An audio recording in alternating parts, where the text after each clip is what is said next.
Recorded Books presents The History of Democracy Has Yet to Be Written, How We Have to Learn to Govern All Over Again, by Thomas Geoghegan, narrated by Donald Corren. Introduction. How to Represent the People. When I was about to be clobbered in my run for Congress, a friend said, "Oh, well, at least you'll get a book out of it." What? You think I'm out here right now stumbling through ice storms, snow spitting in my face, slipping on stairs to grasp at a doorbell just so I can write a book? No, I am damned if there will be a book. No, no, no. Even if it were to sell like Eat, Pray, Love, I'll never write a book. Well, obviously I did. But this book is not about my campaign. It's about what I learned, at first during the campaign and then later, about how we might end our country's political divide. After the Trump era, we have to start over. We have to learn how to represent ourselves all over again and do it better. We have to figure out how to represent everyone our form of government is currently so bad at representing. The working high school grads, whom I had the presumption to think that, as a union-side lawyer, I would be representing in the House. Or the 100 million non-voters. Or the young, who face environmental Armageddon and for whom we should get out of the way. The way to genuinely represent them, I am certain, is only in part to change our form of government. To be sure, as I argue, we have to get rid of the U.S. Senate if we want to secure our freedom to act. But we also have to change our whole idea of what representation means, of why it is legitimate in this country to have anyone represent anyone else at all. We're Americans. We all ought to be in office. Oh, at first I didn't want to write a book. No book. But then I thought, what's the harm in telling one little story? One bitterly cold December night, 10 months after I'd lost, I came home late and parked my car out in the street. As I walked home, a woman, wrapped in a muffler in the dark, came toward me. Click, click, click. As she passed, head down, she said in a low voice, "I voted for you."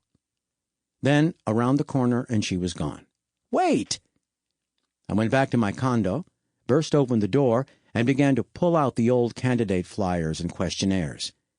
God help me, I had run for Congress. Here was a photo of me without my glasses. What was I doing without my glasses? I remembered saying to the photographer, "No one knows me without my glasses." "No one knows you anyway," he replied. And now I saw the candidate questionnaires I'd filled out.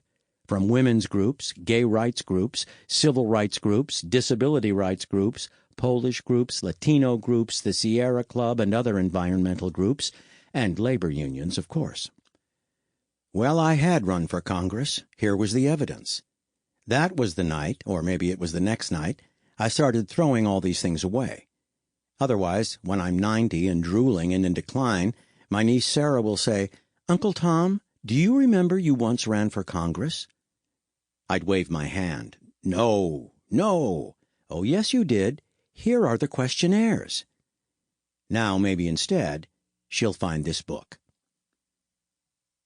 It was a special election for a U.S. House seat on the north side of Chicago that had come open in January 2009 because the incumbent U.S. House member, Rahm Emanuel, had just resigned to become Obama's White House chief of staff.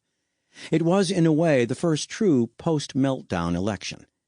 The collapse of Lehman Brothers, then AIG, and then the near collapse of capitalism had come too fast in the last weeks of the November 2008 election for many people like me to grasp.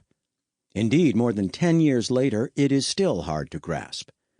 As Adam Tooze wrote in Crashed, 2018, capitalism itself might have disappeared that year. It was a utopian moment. And as a union-side lawyer, I thought I might have a chance in the House to get an audience for things I had been saying for years. It seems less apocalyptic now, thanks to the pandemic, but it was our first little brush with the end of the world. Besides, I had nothing better to do. As a Chicago lawyer, I had spent the 1980s and the 1990s, during the first big global shock, filing suits to pick up bits and pieces of pension and severance benefits when the old unionized steel mills on the South Side began to close. Now, in this century, the unions were gone, and when the remaining plants closed, there were not even little Sample complete. Ready to continue?